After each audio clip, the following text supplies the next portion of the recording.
इस जुडियाज्म में आजकल के कुछ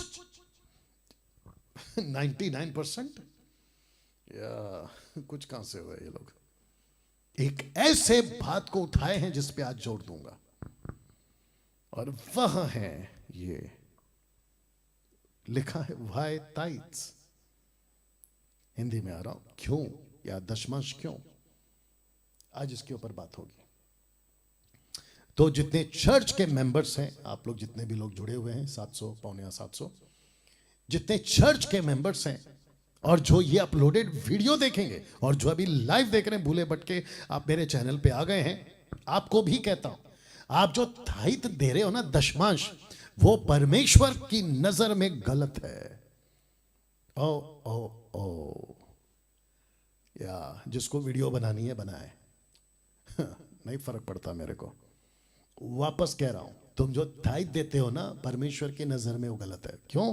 क्योंकि आपने अभी पढ़ा, वो व्यवस्था से, जो व्यवस्था के द्वारा धर्मी ठहरना चाहता है, मसीह से पहली बात अलग हो गया, और दूसरा अनुग्रह से गिर गया है। तो मैं क्या कर रहा हूं, आपको मसीह से फिर जोड़ रहा हूं और अनुग्रह से गिरने से बचा रहा हूं। कैसे? वाई ताइत, दशमांश क्यों, इस बात को बताकर। क्योंकि कुछ नरक से आई हुई टीचिंग के अगुवों ने उनकी टीचिंग को एक्सेप्ट करके मसीह की शिक्षा को बिगाड़ने का जिम्मेदारी लिया हुआ है। और मुझे इस बात का एहसास हो गया था 2014 में, 2014 में, और जिसके चलते जब मैंने ये बातें रखना शुरू करी, तो कुछ लोग होते हैं ना आधे दिमाग वाले या अंधे अगुवे, जो मेरे दोस्त भी थे, साथ में उठते बैठते थे, जिनकी कन्वेंशन में मैं जाता था एज अ वर्शिप लीडर, उनकी बत्ती नहीं जली अभी तक, तो वो मेरे अगेंस्ट में बात करेंगे और कर भी रहे हैं, और मेरे से कन्नी काट लिए हैं। जहां यीशु नहीं है वहां डैनियल राज क्यों जाएगा? जिससे यीशु खुश नहीं है, मैं उसके पास में क्यों खड़ा रहूं?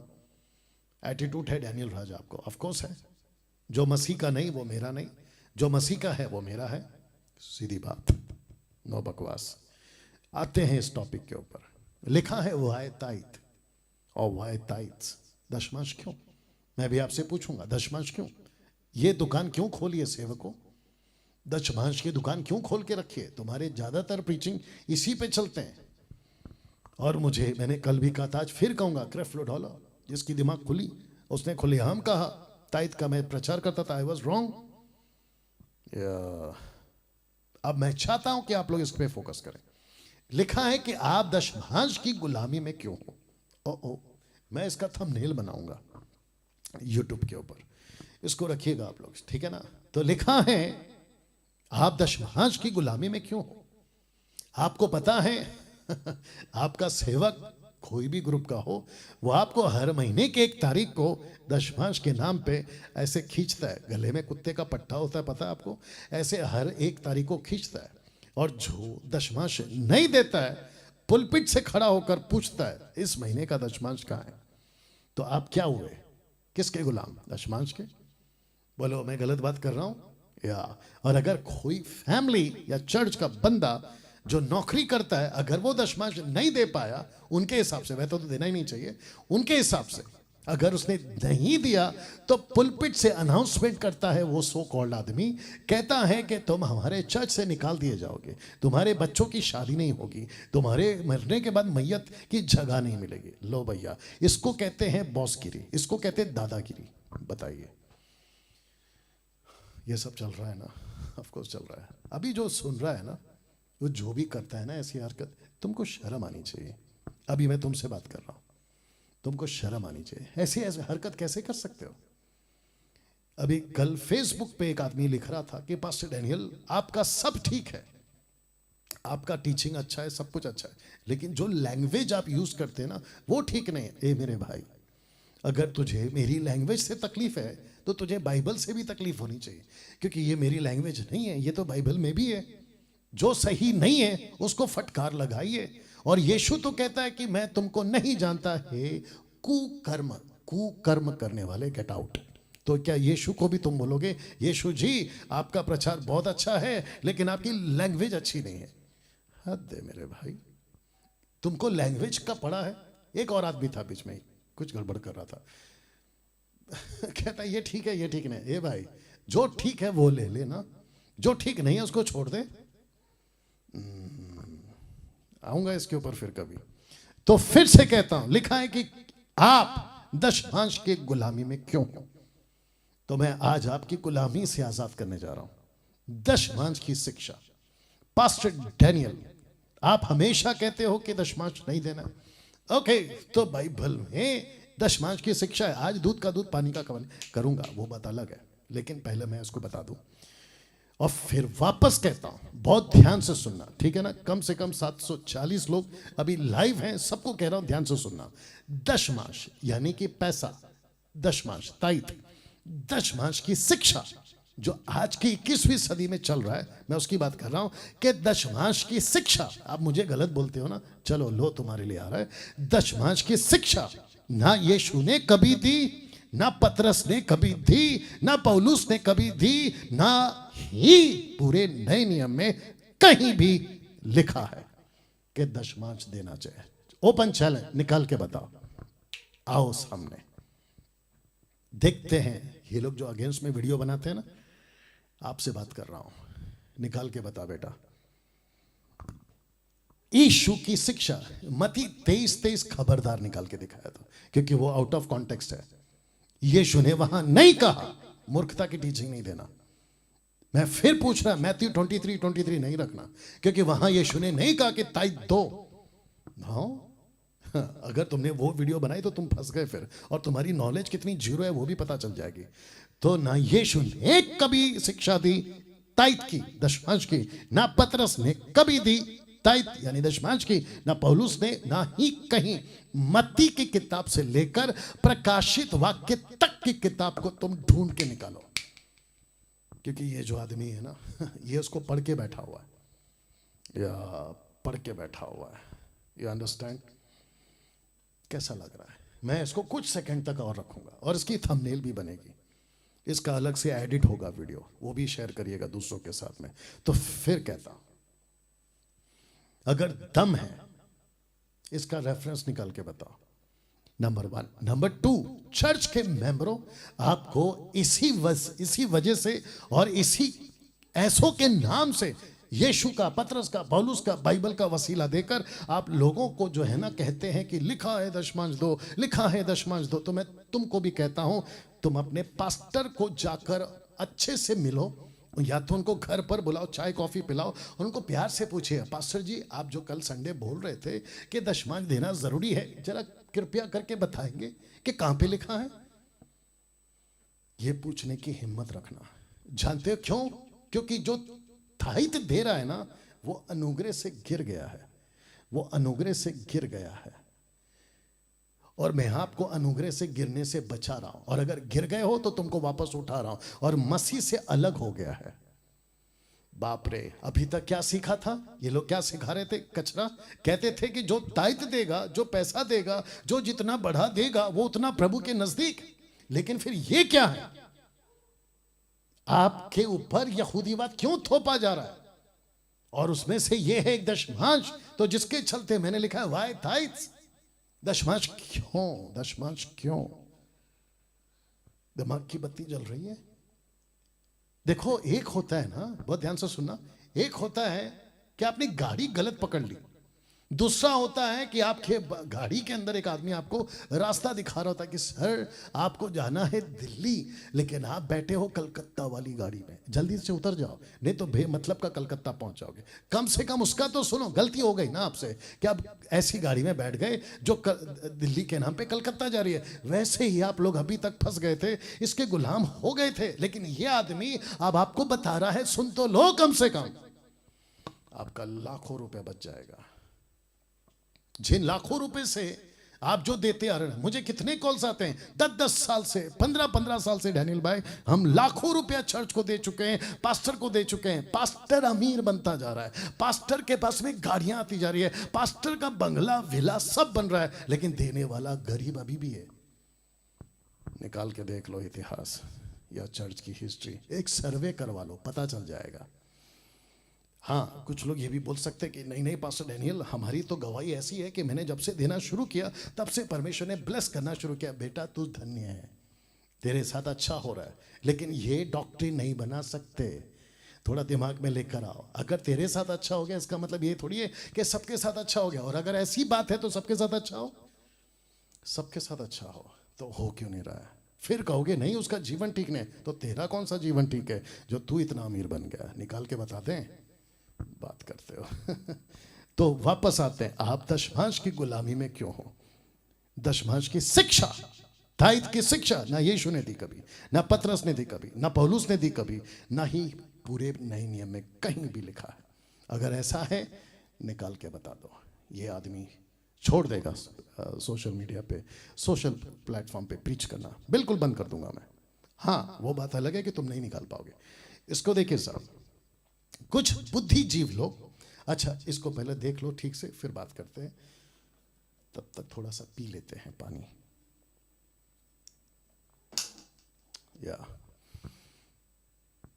ये चित्र देखकर आपको लग रहा होगा ये है अब्राहम, इब्राहिम, बाद में इब्राहिम, और ये आप हैं मेल्किसेदेक, ऊपर देख लीजिएगा, ठीक है ना। अब कुछ अंधे अगुवे, कुछ अंधे सेवक, अधूरे ज्ञान के सेवक जो बाइबल को कॉन्टेक्स्ट में नहीं पढ़ते, कहते हैं कि मेल्किसेदेक को अब्राहम ने ताइथ दिया था, दशमांश दिया था। ए मेरे भाई, इसका नाम है अब्राहम, इसने दिया था। जैसे मूसा पैर के चप्पल उतारे या जूते उतारे, ये उन्होंने किया। जैसे दाऊद नाचा, अब आपको पता है मूसा ने जूते उतारे, हम भी उतारेंगे। दाऊद नाचा था, हम भी नाचेंगे। इसने तय दिया था, हम भी देंगे। इसको कहते हैं मूर्खता वाली बातें। अब आपको बताऊं, इन सब ने खतना करवाया, करो तुम भी। सर्कमसाइज करवाया, तुम भी करो। वो नहीं होगा तुमसे। इन सब ने जानवरों की अर्पण दिए मंदिर में, परमेश्वर के संदूक या टैबरनेकल में। देखे आओ, दोगे नहीं दोगे। तो ये भेदभाव क्यों, ये पार्शलिटी क्यों? अगर करना है तो पूरा करो ना, नहीं तो मत करो। और फिर वापस वही बताऊं कि जो व्यवस्था के द्वारा चलता है वो मसीह से अलग और अनुग्रह से गिर गया। फिर ये वाला भी बात है आपके ऊपर। अब आपको इसमें से और एक बताते हैं, तो पहले रख देते हैं कि 318 सोल्जर्स को लेकर जब लूत को दुश्मन उठाकर लेकर गए थे, ये साहब अब्राहम जी गए, छुड़ा के लाए और उनकी पूरी संपत्ति भी उड़ा के ले आए। जब बहुत सारा धन संपत्ति, आपको चित्र दिख रहा होगा, ये जब लूट का माल लेके आ रहे थे तो अब्राहम ने कहा, ओ मेल्किसेदेक जी, याजक हैं आप, महायाजक हैं आप, आपका हम वेलकम करते हैं, लेकिन मेरी खुशी है। और आपको पता है जब अब्राहम दे रहा है ना, तो इस शर्त पे नहीं दे रहा। बहुत ध्यान से सुनना, जो लोग उल्टा सीधा सिखाते हैं ना, उनको भी कहना चाहता हूं। अब्राहम ने नहीं कहा कि मैं आपको ताइथ इसलिए दे रहा हूं क्योंकि आप मुझे ब्लेस करो ना, नंबर 1। दूसरा, इसने ताइथ इसलिए नहीं दिया क्योंकि यह गरीब था। नंबर 3, इसने ताइथ का बीज नहीं बोया कि मैं इतना दूंगा और बदले में मुझे मिलेगा। इसने आउट ऑफ विल, इसकी खुशी से दिया। आप भी दो ना, किसने रोका है? तुम 10 दो, तुम 20 दो, तुम 40 दो, तुम 50 दो, तुम खुद को दो, आपको किसने रोका है? लेकिन डॉक्ट्रिन की बनाने की हिम्मत कैसे आ गई? ये मसीहा पूछेगा ना, या आज तो मैं पूछ रहा हूं, लेकिन उस दिन मसीहा पूछेगा। अभी मैं पूछ रहा हूं तो अकल ले लो, दिमाग में ले लो, नहीं तो गई भैंस पानी में। लेकिन जिस दिन मसीहा पूछेगा ना, तो बचने का चांस नहीं रहेगा। कैसे लग रहा है? नंबर 1 ये हो गया एक। अब क्योंकि आगे का स्लाइड को भी आपको एक काम करते पहले दिखाते थे। लिखा है कि धन्य है परम प्रधान ईश्वर जिसने तेरे द्रोहियों को तेरे वश में कर दिया। तो ये वचन बताता है, ऊपर से भी पढ़ लेना, बताता है कि अब्राहम पहले से आशीषित है, अब्राहम पहले से रिच है, अब्राहम धनी है। ऐसा लिखा है कि 12वें अध्याय में बुलवाया था, 13वें अध्याय में अब्राहम के बारे में लिखा है कि पृथ्वी का सबसे बड़ा रिच आदमी उस वक्त में, इतनी भेड़ बकरी उसके पास हो गई, किसी के पास नहीं। लिखा है तब, शब्द पे ध्यान, तब लिखा है कि तब अब्राहम ने उसको सबका दशमांश दिया। तो मैं वापस कहता हूं, यहां डॉक्ट्रिन है? बिल्कुल नहीं। क्या यहां अब्राहम ने यह कहा क्योंकि मैंने दिया है चर्च वालों तुम भी दो? नो, तुम यहां से आउट ऑफ कॉन्टेक्स्ट में उठा के चर्च को उल्लू बना सकते हो अपने फायदे के लिए, इसको रखकर। और आपको पता है चर्च वाले डर जाएंगे, बोला हाँ यार अब चर्च वालों के ऊपर भी मुझे गुस्सा है, क्योंकि इनके ये लोग बाइबल पढ़ते नहीं है। जिस दिन ठीक से बाइबल पढ़ोगे ना, उल्लू बनना बंद हो जाओगे। आपको पता है आजकल क्या चल रहा है सोशल मीडिया में? कोई बागेश्वर बाबा बोल के मार्केट में फेमस हो गया है, किसी का नाम लिखता है चिट्ठी पे, उसका भविष्य बता देता है। आपने देखा होगा ना, ऐसे अभी धीरे धीरे लोग उठ रहे हैं। कोई आता है मोबाइल का नंबर बता देता है, गाड़ी का नेम प्लेट बता देता है, नंबर प्लेट माफ करें, आपका phone number, date of birth सब बता देता है। बीच में एक तमाशा चला था अपने इंडिया के अंदर, अफ्रीका से आया था ये नाटक। कुछ पुलपिट पे गए, साउथ वाले में से कुछ है, नाम तो लेता नहीं हूं, कहते हैं कि आपका मोबाइल नंबर बता दूंगा। पवित्र आत्मा बता रहा है, पागल, अगर पवित्र आत्मा तुझे नंबर प्लेट मोबाइल नंबर बता रहा है तो फिर ये बागेश्वर बाबा को कौन सी आत्मा बता रही है?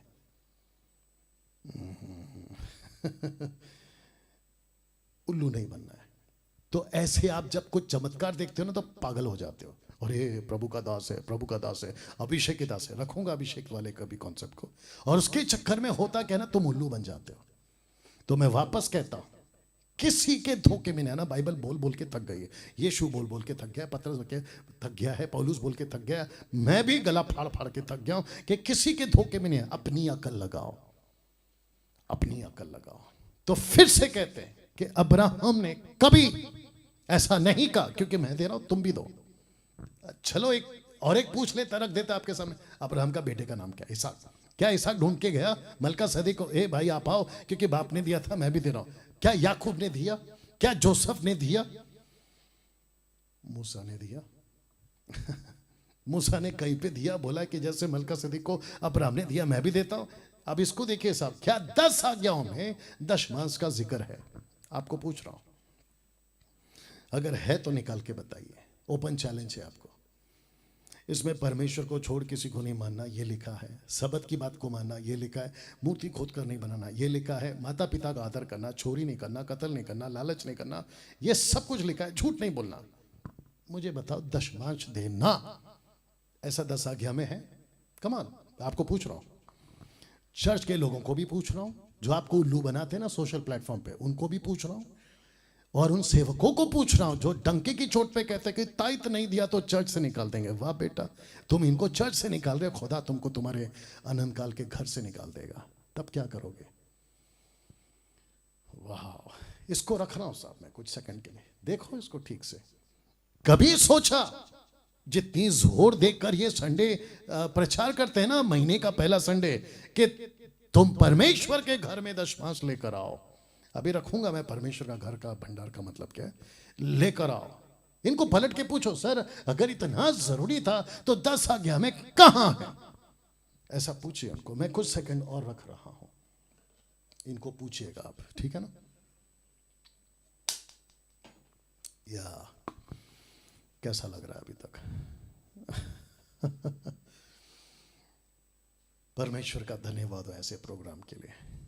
मुझे जब कॉल्स आते हैं ना कि पास्टर हम तो भटके हुए थे, हम तो अंधकार में थे, हमको हमारे पास्टर ने तो सत्य से दूर रखा था, लेकिन धन्यवाद हो डैनियल राज जी आपके वीडियो का, यूट्यूब पे, फेसबुक पे, उसका धन्यवाद करते हैं। वाह। और मुझे इतनी खुशी होती है ना कि जिब्रिश में से लोग रबा रबा शबा शबा से बाहर निकल रहे, दशमांश के जो है ना गुलामी, उससे बाहर निकल रहे। मैं जब ऐसी बातों को सुनता हूं, वाह दोस्तों, मजा आता है, मुझे बहुत खुशी। और उससे ज्यादा खुशी मेरे पिता को होती है कि डैनियल थैंक यू मेरी देह को प्रोटेक्ट करने के लिए, थैंक यू ऐसी टीचिंग को लाने के लिए, डैनियल राज जैसे 10% को थैंक यू जो सही प्रचार कर रहे हैं, मसीह मंथन के टीम को थैंक यू जो इस मुहिम को आगे चला रहे। और मुझे मसीह मंथन में ऐसे लोग ही चाहिए। मैं 29 राज्य के स्टेट के जवानों से भी कहना चाहता हूँ, निकलो और खरी शिक्षाओं के ठेकेदार बनकर आइए, साथ में मिलकर काम करते हैं। वेलकम करता हूं मैं आपका ना। अब आता है एक ऐसा वचन, जैसे जिब्रिश वालों के लिए 1 कुरिन्थियों 14:2 है, माता यरूशलेम वालों के लिए गलतियों 4:26 है, यहोवा विटनेस वालों के लिए उत्पत्ति का किताब है, वैसे ही दशमांश वालों के लिए यह वचन है जिसको कहते हैं मलाकी 3:10। बस इसी को लेके चल रहे हैं। आज इसका भी पोस्टमार्टम करेंगे, ये कॉन्सेप्ट का भी पोस्टमार्टम करेंगे। Are you ready for this? चलिए सुनते हैं मलाकी 3:10 में क्या लिखा है, पहले पढ़ते हैं। आइए पढ़ते हैं। लिखा है कि सारे दशमांश भंडार में ले आओ कि मेरे भवन में भोजन वस्तु रहे, और सेनाओं का यहोवा ये कहता है, ऐसा करके देखो या मुझे परखो कि मैं आकाश के झरोखे तुम्हारे लिए खोलकर तुम्हारे ऊपर अपरंपार आशीष की वर्षा करता हूं कि नहीं। मुझे ऐसा करके देखो, परखो। और फिर इसको लेकर कहते हैं कि परमेश्वर ने कभी नहीं कहा परखो, लेकिन दशमांश के क्षेत्र में प्रभु कहता है परखो। तो बेचारे जो चर्च के लोग होते हैं ना, इसको पढ़ लेते हैं और कहते हैं कि अरे बाप रे। आपको जोर का झटका धीरे से दे दूं, बहुत ध्यान से सुनना। मलाकी 3:10 आप लोगों के लिए नहीं है। मलाकी 3:10 बहुत ध्यान से सुनना, ये व्यवस्था के दायरे में आता है, और व्यवस्था की एक्सपायरी डेट हो चुकी है। आपने नहीं सुना तो फिर कहता हूं, व्यवस्था की एक्सपायरी डेट हो चुकी है। और जो दवाई की एक्सपायरी डेट हो चुकी होती है ना, उसको मत खाया करो, नहीं तो और बीमार पड़ोगे। आप लोग चेक करते हो ना कि एक्सपायरी डेट कहां तक है। टॉनिक हो, कैप्सूल हो, मेडिसिन हो, खाने की चीज हो, एक्सपायरी डेट चेक करते हो कि नहीं करते हो? आपका मलाकी 3:10 का एक्सपायरी डेट कब का आ गया था? आपको बताऊं कब आ गया था? जब यीशु ने पर्दा फाड़ दिया था ना, कहां का? मंदिर का। उसी दिन ये एक्सपायर हो गया था। वाओ। अरे ना बात समझ में। जो परमेश्वर उस टैबरनैकल के अंदर था, जैसे यीशु क्रूस पे मरा, मत्ती की किताब उसका 27 का 51, मैथ्यू 27:51, जैसे यीशु क्रूस पे मरा, प्राण त्याग दिया, पर्दा ऊपर से लेके नीचे तक फट गया। और मरने से पहले यीशु ने क्या कहा था? इट इज फिनिश, पूरा हुआ। और यीशु क्या कहते हैं? मैं व्यवस्था को मिटाने नहीं, पूरा करने आया हूं। I have come to complete the law. तो मैं वापस कहता हूं कि मलाकी 3:10 की एक्सपायरी डेट आ चुकी थी उसी दिन। और आजकल के सो कॉल्ड दशमांश के जो ठेकेदार बने, ये इसी का सहारा लेते हैं। तुमको जरा भी समझ में नहीं आ रही है कि इसका डर दिखाकर तुमको उल्लू बनाया जा रहा है। अब बात करते हैं कि यहां दशमांश दरअसल था क्या? भोजन वस्तु। वो भी 4 तरह के लोगों के लिए। यहां पे परमेश्वर कहता है, मैं इसको वापस पढ़वाऊं क्योंकि आपके दिमाग की बत्ती जलेगी। लिखा है कि सारे दशमांश भंडार में ले आओ कि मेरे भवन में भोजन वस्तु रहे। तो दशमांश क्या है? भोजन वस्तु, बीज, अनाज, फल, फ्रूट्स, नॉट पैसा। अब बताओ, जानवर। अब बताओ, यहां पैसा है, लेकिन आप उल्लू कैसे बन गए? इसके चलते। किसके चलते? दशमांश के नाम के चलते। पास्टर डैनियल, आपने कहा ये भोजन वस्तु है 4 तरह के लोगों के लिए। ये 4 तरह के लोग कौन थे? आइए पढ़वाते जहां से ये आया है। व्यवस्था विवरण 14 का 28 से 29 तक में 3-3 लिखा है। 3-3 वर्ष के बीतने पर तेरे तीसरे वर्ष के उपज का सारा दशमांश भोजन वस्तु निकालकर अपने फाटकों के भीतर इकट्ठा रखना। अब जरा पहला सुनो, लेवी। सबसे पहला लेवी। लिखा है कि तब लेवी जिसका तेरे संग कोई नीच भाग नहीं है, क्योंकि 12 गोत्र हैं, 12 ट्राइब्स, 12 गोत्र हैं, सबको अपने अपनी जमीन मिली, लेकिन लेवियों को नहीं मिली थी। और वो लेवियों को इसलिए नहीं मिली थी क्योंकि लेवी का जो गोत्र है ना, वो परमेश्वर के सेवकों का गोत्र था। मतलब वो सेवा करेंगे। You understand? या तो लिखा है कि सबसे पहला हक खाने पर, दशमांश पर लेवियों का है। दूसरा, वह अंश ना होगा। और जो परदेसी, दूसरा हक है दशमांश पर, यानी कि भोजन वस्तु पर परदेसी का। तीसरा है अनाथ का, और चौथा है विधवाओं का जो फाटक के भीतर हो, वे भी आकर पेट भर खाएं। पैसा खा के बताइए आप। नहीं, आपको पूछ रहा हूं, पैसा खाकर बताइए ना। तो यहां पे मलाकी की किताब में जो खाने का जिक्र, माफ करे, दशमांश का जो जिक्र हो रहा है, वो बात हो रही है भोजन वस्तु की। तो जिसके चलते लिखा है कि वो सब खाएं, लेवी खाए, परदेसी खाए, अनाथ खाएं, विधवाएं खाएं। लिखा है कि जब वो पेट भर खाएं, जिससे तेरा परमेश्वर यहोवा तेरे सब कामों में तुझे आशीष देगा। और आपको याद है ना, यीशु ने क्या कहा था? मैं जेल में था तो मुझे मिलने आया, मैं प्यासा था तुमने पानी पिलाया, मैं भूखा था तुमने खाना खिलाया। याद आया? मैं बीमार था तो मुझे मिलने आया। ये वही है, परमेश्वर को खुशी होती है। ध्यान से सुनो, तुम कहां देते हो, किसको देते हो, उससे ज्यादा तुम्हारे पैसे से कितनों का पेट भरता है, उससे परमेश्वर ज्यादा खुश होता है। वाह, कैसा लग रहा है? तो फिर से बोलूं कि जिस दशमांश का जिक्र यहां है, वो दरअसल पैसा था ही नहीं। अभी आगे भी रखूंगा इसको, वो कभी पैसा था ही नहीं, वो बात हो रही थी भोजन वस्तु की। यही तो लिखा है, भोजन वस्तु, ताकि लोग खाएं और वो भी पेट भर खाएं। अब आपसे पूछें, जो दशमांश के नाम पे लूट मचा रहे, आप कितने लंगर लगाए बताइए? पंजाब के लोगों, तुम पैसे इतने लूटते हो दशमांश के नाम पे, लंगर कितना लगा लिया? मतलब तुमने खाना कितना खिला लिया? चर्च का कॉन्सेप्ट था ही नहीं साहब कभी यीशु के दिमाग में, और ना ही पवित्र आत्मा के दिमाग में। परमेश्वर पिता, परमेश्वर पुत्र, परमेश्वर पवित्र आत्मा, अपोस्तल फर्स्ट पहले सेंचुरी के कलीसिया का एक ही फोकस था, reach out, reach out, reach out with the glorious gospel. यह था मकसद। लेकिन आगे जाके क्या बन गए? सबके अपने अपने बिल्डिंग खड़े हो गए, सबके अपने अपने इमारत खड़े हो गए, और उसको नाम दे दिया CHURCH, चर्च, एक्लीसिया। बोला ये है यीशु की कलीसिया। और अंधभक्त अंधभक्त लोग बोला हाँ यार। और आपको पता है ना, जो भी कोई पवित्र चीज होती है, भारतीय लोग हो या फिर दुनिया का कोई भी हो, यहां से आ जाती है श्रद्धा। कहते कि अरे हाँ यार, ये पवित्र जगह है, ये कोई पत्थर है, ये कोई मंदिर है, ये कोई चर्च है, ये कोई गुरुद्वारा है, माथा टेको, माथा टेको। लेकिन पहले ये तो पता लगाओ कि अंदर है कौन। और उसी का फायदा उठाते ये अंधभक्त लोग, उसी का फायदा उठाते ये नरक से आए हुए लूसीफर के एजेंट जो सेवक बन के घूम रहे हैं। कहते हैं कि पब्लिक तो उल्लू बनती है, उल्लू बनाओ। और दशमांश के नाम पे खूब उल्लू बनाया जा रहा है साहब। इसको देखिए और साथ में पढ़िए। इसको कहते हैं ट्रैप।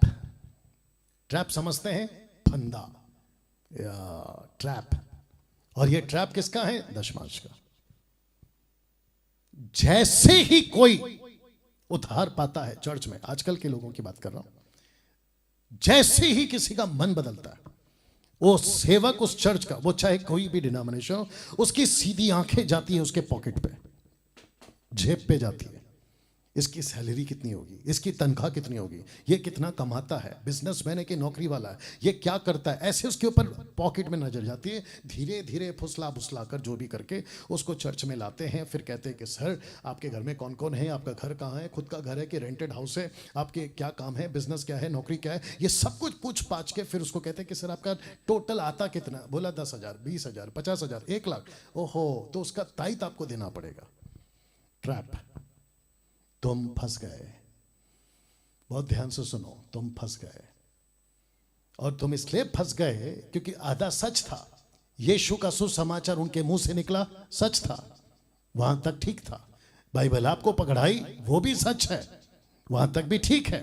तुम यीशु के बेटा बेटी बन गए, जो पास्टर ने तुमको बताया वो भी सच है। लेकिन उसके बाद चलता है इनका खेल, वो सच नहीं है। कहते हैं कि आपको जिब्रिश बोलना पड़ेगा। आऊंगा इसकी लिस्ट में, कल परसों आऊंगा मैं। कहते हैं आपको जिब्रिश बोलना पड़ेगा, टंग्स बोलना पड़ेगा, रबा रबा शबा शबा, ऐसा आपको बोलना पड़ेगा। कानों में आके फुस फुस करेंगे, बोलो बोलो बोलो बोलो। और आप बुद्धिजीव बैल बुद्धि, आप लोग परखते नहीं है भाई, इसके बोलने से मैं क्यों बोलूं? जब तक वो नहीं देता मैं कैसे बोलूं? और जब वो देगा तब की बात अलग है, और वो ये नहीं देगा जो ये बकवास कर रहा है। जिब्रिश वाली बात है, नहीं देगा। और उसके बाद में कहते हैं कि सर आप, और जब आप कुछ बोलने शुरू कर देते हो आधा आधा शब्द, फिर आपको तसल्ली देते हैं, आपको पवित्र आत्मा मिल गया है, रिसीव करो रिसीव करो रिसीव करो। ये सब सवाल महान रखवाला एक दिन पूछेगा मेरे दोस्त। तुम ऐसे फंसोगे उस दिन, और ऐसी पिटाई तुम्हारी तबीयत से होगी, रहेंगे हम वहां पर। आज तुम हमको गलत बोल रहे हो ना, उस दिन हम देखेंगे तुमको। अभी तो हम चुप हैं। बस मेरा फर्ज ये है कि मैं लोगों को एजुकेट करूं, और वही कर रहा हूं। मैं ये वीडियो तुम्हारे के लिए नहीं बना रहा। अगर मैं तुम्हारे लिए बनाता ना, तो तुम लोगों की यहाँ पे फोटो रखता, तुम लोगों की यहाँ पे वीडियो दिखाता, जो हरकतें तुम करते हो ना संडे टू संडे चर्च में, यहाँ पे रख के बताता। इसलिए मैं तुम्हारे के ऊपर बात नहीं कर रहा, मैं लोगों को एजुकेट कर रहा हूँ। अकल है तो समझ जाओ। वापस आते इसके ऊपर, ट्रैप, फंदा। दूसरा ट्रैप दशमांश परमेश्वर का है, ऐसा बोलते हैं। ब्रदर, आप जो कमाते हो ना, 90 आपका है, 10 प्रभु का है। अगर आपने 90 रखा और 10 दे दिया तो परमेश्वर खुश हो जाएगा। तो ये वचन का डर दिखाते हैं। देख लीजिए कौन सा वचन है, लेवी व्यवस्था उसका 27 का 30, लेविटिक्स चैप्टर 27 वर्स 30। इस वचन का डर दिखाते हैं। वचन क्या है? फिर भूमि की उपज का सारा दशमांश। जबकि ब्रैकेट में क्या है साहब, बोल दीजिए, मलाकी 3:10, भोजन वस्तु। भोजन वस्तु। मैं जानता हूं कि टाइम हो गया, प्लीज इसको बर्दाश्त करें। लिखा है कि सारा दशमांश भोजन वस्तु, चाहे वो भूमि का उपज हो चाहे वृक्ष का फल, वह यहोवा ही का है, वह यहोवा के लिए पवित्र ठहरे। इसका डर दिखाते हैं। अब मेरे को बताइए, आदमी ट्रैप में फंसेगा कि नहीं फंसेगा? अनिल, सुनील, राकेश, मुकेश, अनीता, सुनीता, कविता, अवना, जावना, भावना, जो भी आप लोग हैं, बताइए ये ट्रैप में फंसेंगे कि नहीं फंसेंगे?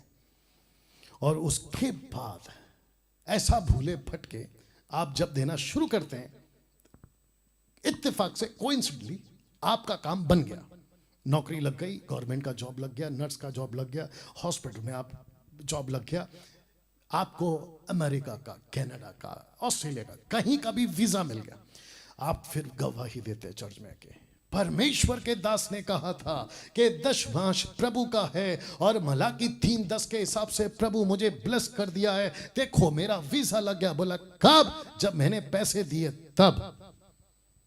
तो आपको बता दूं कि दशमांश का पैसे से कोई कनेक्शन कभी था ही नहीं। ये इतना बड़ा जाल है ना दोस्तों आपके लिए कि आप फंस गए हो। आपने प्रार्थना की इसलिए आपका वीजा लगा, आपने प्रार्थना करी इसलिए आपका बिजनेस, नौकरी जो लग गया, परमेश्वर ने आपके ऊपर दया की, उसके वजह से हुआ है। अगर शर्तों के हिसाब से लगे ना, तो मैं आपको बताऊं, वही चर्च का गरीब उठ के पूछेगा, हे परमेश्वर, इसके पास तो पैसा था इसलिए इसने दे सका, मेरे पास नहीं है तो क्या मैं गरीब का गरीब रहूंगा? ऐसा वो सवाल कर सकता है। मूर्खों, बुद्धि या बैल बुद्धि पूछ सकता है। तब क्या करोगे? फिर उसको क्या कहोगे? तुम गरीब हो क्योंकि तुम्हारे में श्राप है। ऊपर से क्या कहते हैं? विधवा का डायलॉग मारते हैं, कहते हैं कि धनवान ने दिया लेकिन विधवा ने थोड़ा दिया, उसको प्रभु ने बड़ा कहा। ए पागल, वो कॉन्सेप्ट उठाकर यहां कैसे चिपका सकते हो? और वो मंदिर कहां था? वो उस वक्त में था, और परमेश्वर को उसने क्या दिया? जो उसके पास सब कुछ था। तो परमेश्वर ने उसका पैसे को देखकर नहीं बोला, उसका दिल देखकर उसको ब्लेस किया है। पैसे परमेश्वर के लिस्ट में कभी था ही नहीं, ना है ना कभी रहेगा।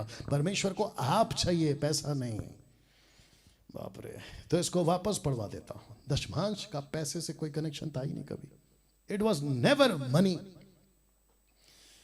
It was never money.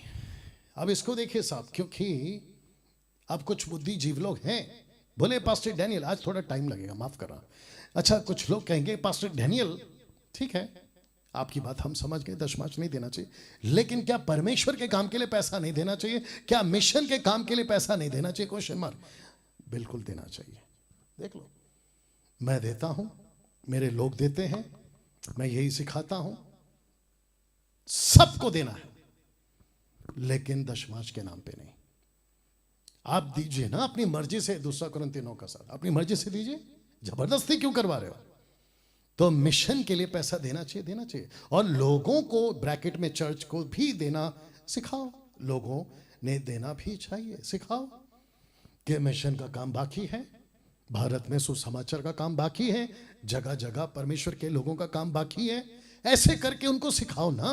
पौलुस ने सिखाया था साहब। अब आप 1 कुरिन्थियों 16:1 देखिए। अब उस चंदे के विषय में जो पवित्र लोगों के लिए लिया जाता है, ये उसने सिखाया था। और उसने कहा कि तुम्हारा दान यरूशलेम पहुंचा दें, 1 कुरिन्थियों 16:3 में। फिर कहता है जैसा आ गया मैंने गलतिया की कलीसिया को दी, वैसे तुम भी करो। तो कहाँ दिया था? यहाँ दिया था। केवल ये कहा कि हम कंगालों की सूदी लें, इसी के काम के कारण का मैं भी यत्न कर रहा हूं। तो यहाँ पे पवित्र लोगों के लिए चंदा होता था और यहाँ कंगालों के लिए चंदा होता था। तो लीजिए ना, दीजिए ना। यही तो रखा है, मिशन के काम के लिए पैसा चाहिए, मसीह मंथन के लिए पैसा चाहिए, यही तो मैं कहते रहता हूं। आप दीजिए ना, क्या दिक्कत है? लेकिन दशमांश के नाम पे लूट क्यों मची है? और ऐसा क्यों कहते हैं कि 10 दे दो बस हो गया? और वो 10 तुमको अच्छे से पता है कि अगर चर्च में 50,000 लोग आ रहे हैं, बहुत ध्यान से सुनना, तुम लोगों को पता होना चाहिए कि मैं कहां की बात कर रहा हूं। अगर चर्च में 50,000 लोग आ रहे हैं, अगर 50,000 लोग उनके सैलरी का, तनख्वाह का अगर 10% उनके ऊपर थोप दिया जाए, गुलामी बना दिया जाए और ट्रैप, फंदा उनके ऊपर डाल दिया जाए, तो सोचिए 50,000 लोगों का कलेक्शन उसके पास कितना हो जाएगा। डंके की चोट पे बोल रहा हूं। इस आदमी ने कभी नहीं कहा कि ताइत दो। निकाल के बताओ मेरी कोई वीडियो। नंबर 1। मेरे चर्च के किसी को भी कॉल करो कि डैनियल राज को कितनी तनख्वाह देते हैं, 0। मसीह मंथन के treasurer, secretary, manager, admins, online preachers, spokes person, सबको पूछे कि मसीह मंथन डैनियल राज को कितना देता है, 0। बीच में एक मूर्ख आदमी था, माइकल टाइप का, पता होगा आपको। कहता है कि डैनियल राज के पास में आईफोन है, डैनियल राज के पास में आईपैड है, डैनियल राज इतना अच्छा सूट बूट में रहता है, सब कुछ है। तेरे बाप का क्या जा रहा है रे? अगर मेरे पास है तो या तू अपना देख, और अगर मेरे पास है तो मेरे बाप ने दिया है। तो जिसके चलते आपको पौलुस ने सिखाया था कि मिशन के काम के लिए देना चाहिए। और पतरस ने भी कहा था, आइए पढ़ते, वो भी प्रेरितों की किताब 4:32 में कहता है, विश्वास करने वालों की मंडली एक चित्त और एक मन के होते, यहाँ तक कि कोई भी अपनी संपत्ति अपनी नहीं कहता था, परंतु सब कुछ साझे का था, कॉमन। साझे का मतलब है कॉमन। फिर कहता है 33 में, प्रेरित बड़ी सामर्थ से यीशु के जी उठने की गवाही देते रहे, उन सब पर बड़ा अनुग्रह था। क्यों? क्योंकि सब अपनी संपत्ति बेचते थे और मिशन का काम जोरों से चलता था। यही तो मैं भी चाहता हूं, जिस जिस क्षेत्र में यीशु की देह है, कलीसिया है, वहां मिशन का काम के लिए बढ़ाओ ना, पैसे दो। आपको मना किसने किया है? लेकिन दशमांश के नाम पे लूट क्यों मची हुई है? और एक ही आदमी क्यों खा रहा है तुम्हारा पैसा? यहां ऐसा नहीं होता था साहब। यहां क्या होता था?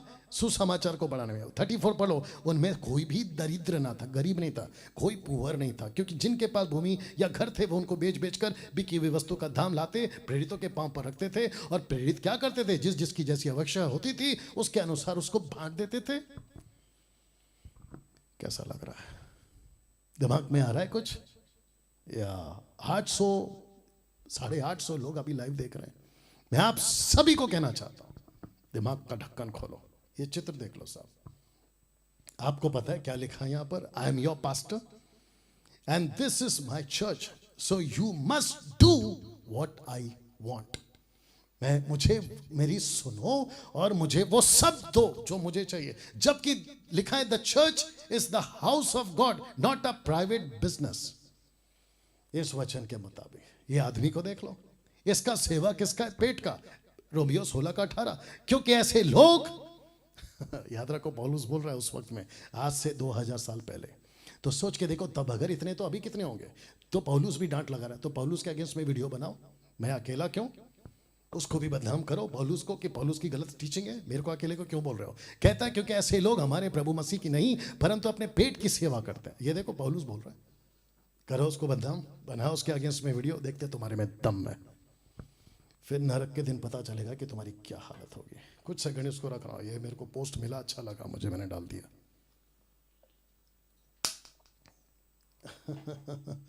दोस्तों कैसा लग रहा है? या मैं चाहता हूं कि आपको यह बताकर समाप्त करूं, क्या कहा था पौलुस ने उन सेवकों के लिए जो चर्च के पैसे पर अपना गुजारा करते थे। इसका भी थंबनेल बनेगा अलग से और वीडियो एडिट होगी। ओके, तो वापस पढ़ दे रहा हूं। क्या कहा था पौलुस ने उन सेवकों के लिए जो चर्च के पैसे पर अपना गुजारा करते थे? क्या कहा था उसने? आइए पढ़ते हैं 2 थिस्सलुनीके 3:1 से। अंत में हे भाइयों, ब्रैकेट में ब्रदर एंड सिस्टर्स आ गए, हमारे लिए प्रार्थना किया करो कि प्रभु का वचन ऐसा शीघ्र फैले, teaching of Jesus Christ, not gospel, teaching of Jesus Christ, फैले और महिमा पाए जैसे तुम में हुआ। अब इसको पढ़ो वचन, तो ये आपके स्क्रीन पे आ गया। लिखा है कि हम, पौलुस कह रहा है खुद को, कि हम टेढ़े और दुष्ट मनुष्यों से बचे रहे, क्योंकि हर एक में विश्वास नहीं है। तो ये जो दुष्ट मनुष्य है ये आपके मार्केट में घूम रहे हैं। ये संडे आपके चर्च के पुलपिट पे आकर खड़े होते हैं, जिसको तुम पापा, डैडी, प्रॉफिट, पप्पा, अरे ना बस समझ में, मेरा फेवरेट पास्टर, ये ऐसे कुछ लोग आके खड़े होते हैं, उनमें से कहते हैं कि टेढ़े और दुष्ट मनुष्य से बचे रहो, क्योंकि हर एक में विश्वास नहीं है। विश्वास का मतलब होता है डॉक्ट्रिन्स ऑफ फेथ, जो यीशु की शिक्षा है ना, वो शिक्षा इनमें नहीं है, ये मतलब है उसका। वचन 3, परंतु प्रभु सच्चा है, वह तुम्हें दृढ़ता से स्थिर करेगा, उस दुष्ट से सुरक्षित रखेगा। कौन सा दुष्ट? ऐसे दुष्ट जो लूसीफर ने भेजे। याद आया आपको कुछ? यीशु प्रार्थना कर रहे थे यूहन्ना का 17 अध्याय में, उसने क्या कहा? हे पिता, इन्हें दुष्ट से बचा के रखना। याद आ गया? पौलुस कहता है कि दुष्ट मनुष्यों से, फिर यहां पर कहता है प्रार्थना करो हमारे लिए कि उस दुष्ट से हमारी सुरक्षा हो, तुम सुरक्षित रखे जाओ। माय गुडनेस, ये सीरियस मैटर है साहब, ये बहुत सीरियस मैटर है। कुछ फेसबुक पे कुछ बुद्धिजीवी लोग क्या बोलते हैं मालूम है? ठीक है वो गलत कर रहे हैं तो आप उसका न्याय क्यों कर रहे हो? उसका न्याय प्रभु करेगा। हे पागल, मैं किसी का न्याय करने के लिए नहीं बैठा हूं, लेकिन मैं तुम लोगों को दुष्ट मनुष्यों से बचा रहा हूं। जिसको बचाया था पतरस ने, पौलुस ने, स्टीफन ने, यीशु ने। मैं यीशु का सेवक हूं तो मेरा भी फर्ज है। मैं तुमको भेड़ियों से बचा रहा हूं, वुल्फ से बचा रहा हूं। और अगर मैं नहीं बचा रहा हूं और ऐसी बातें नहीं कर रहा हूं, मेरे मसीहत पे मेरे को धिक्कार है। फिर मसीह किस काम का? सब कुछ प्यार प्यार नहीं चलता। ज्यादा शक्कर खाओ मर जाओगे डायबिटीज से। बैलेंस करते हो ना, तो यही चीज कर रहा हूं मैं भी।